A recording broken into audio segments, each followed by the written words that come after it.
Los intelectuales cómplices. ¿Dónde estaban los intelectuales que guardaron silencio?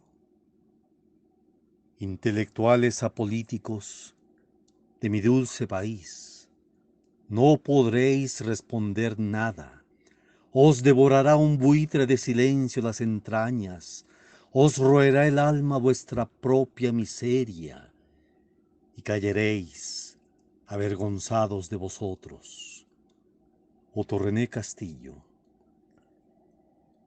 Más de 600 intelectuales acaban de firmar una declaración pública en defensa de la libertad de expresión, en la que aseguran que el presidente Andrés Manuel López Obrador profiere juicios y propala falsedades que siembran odio y división en la sociedad mexicana. Pero tal parece que para nuestros brillantes intelectuales, Salinas de Gortari, Zedillo, Fox, Calderón y Peña Nieto son los únicos presidentes limpios y ejemplares que han gobernado México. Lo cierto es que nunca habíamos escuchado tantas verdades en tan poco tiempo en una administración federal como en el gobierno actual, aunque no siempre se expliquen todas las causas de la situación que vivimos. Dicen que nunca la sociedad mexicana había estado tan profundamente dividida, y esto es cierto. Pero esto no es responsabilidad de López Obrador, sino del grupito privilegiado que ha concentrado en sus manos una inmensa riqueza producto del saqueo y del robo de los bienes públicos. Una política de Estado que ha sido posible gracias al silencio y la complicidad de intelectuales y periodistas de prensa, radio y televisión, cuyos directivos del sistema han recibido pingues beneficios económicos. Los periodistas e intelectuales que por décadas han sido favorecidos por el gobierno con becas, viajes, contratos publicitarios o abiertamente con sobornos, afirman que AMLO está sembrando odio y división en la sociedad mexicana. Lo cierto es que el odio y el desprecio en contra de los trabajadores y el pueblo lo han propiciado los gobernantes cínicos y criminales que no escatimaron recursos mediáticos y políticos para asesinar a cientos de sus dirigentes y para mantener a la inmensa mayoría de la sociedad en vergonzosa situación de pobreza. Entonces ellos guardaron silencio. No es sorpresa que los intelectuales se quejen de que el presidente ha despreciado la lucha de las mujeres y el feminismo. El reclamo de los ambientalistas ha lesionado presupuestalmente a los organismos autónomos, ha tratado de humillar al poder judicial y ahora pretende socavar la libertad de expresión. ¿Desde cuándo los intelectuales pagados por el gobierno, aquellos que han tenido acceso a espacios en la televisión, se han preocupado por el sufrimiento de las mujeres, por los ambientalistas o por los luchadores sociales? Por lo contrario, siempre guardaron silencio.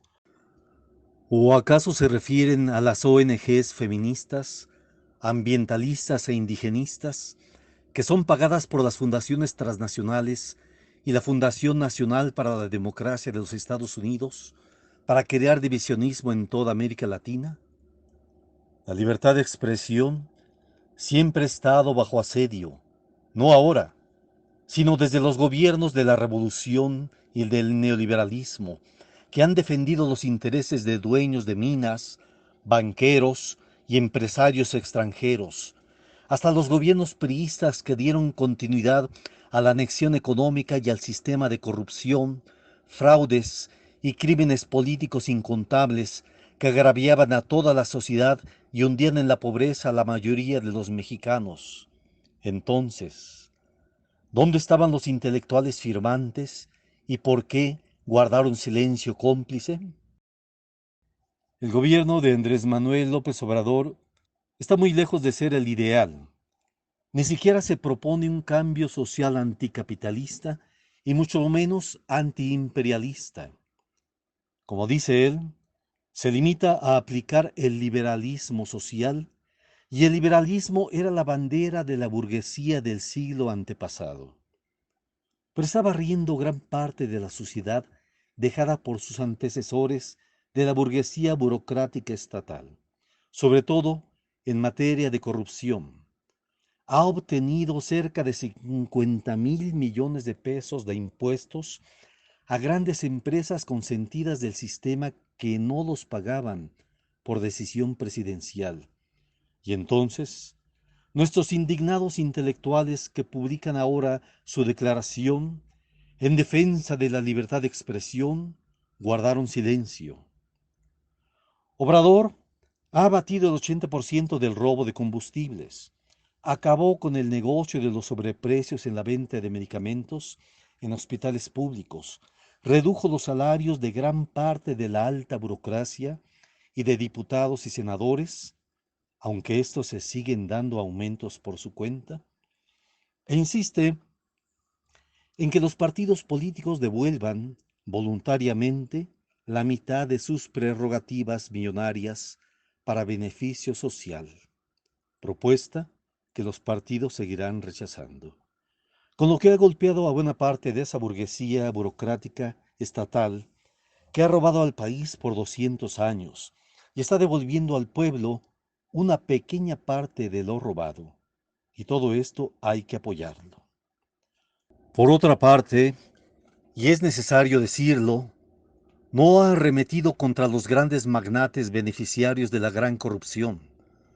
No revirtió los precios del gasolinazo en combustibles, como lo había prometido. No echó abajo la reforma energética, pese a que fue producto de los sobornos multimillonarios de Odebrecht para diputados y senadores que la aprobaron. No expropió las gasolineras que se privatizaron y participaban en el huachicoleo. No está dispuesto a tocar a las mineras que ya se apropiaron de gran parte del territorio nacional. Y claro, que no parece dispuesto a expropiar para bien público las televisoras que históricamente se han beneficiado de la corrupción. Quizás no pueda, pues parece que es rehén de los poderes fácticos transnacionales y corporativos, pero también parece que no es su objetivo y no basta que tengamos un buen gerente que le administre los bienes al gran capital. Y a pesar de que ha conformado el ejército más numeroso jamás creado en México, no es cierto que la delincuencia ya no tiene el control en México. Quizás en el gobierno ya no tenga todo el control, pero todos los mexicanos, incluyendo muchos empresarios y comerciantes que vivimos de nuestro trabajo, sabemos que seguimos acosados por los crímenes, secuestros, cobros de piso, extorsiones diversas, asaltos a transportes comerciales y de pasajeros, robos y asaltos en calles, domicilios y negocios. Vemos también que los más pobres abarrotan las cárceles y que los millonarios líderes corporativos que han cometido crímenes y robos multimillonarios no pisan la cárcel o salen de ella y les devuelven todo lo robado. Sabemos que el tamaño de los problemas es muy grande, que el cambio verdadero no vendrá del gobierno y no puede bastar con la voluntad de una persona, por muy bien intencionada que parezca. Tendrá que ser producto de la participación activa y consciente de millones de mexicanos o no será. La historia la hacen los pueblos. Solo una fuerza social organizada e indestructible de todo el pueblo podrá detener el proceso de descomposición social, política y moral que azota a toda la sociedad y que para ello se requiere un gobierno del pueblo y para el pueblo. Por ahora, es la unidad de acción de todo el pueblo para detener a las mafias del poder, su violento feminismo pagado por el exterior y las provocaciones pseudoanarquistas que buscan hacer de la UNAM su campo de entrenamiento.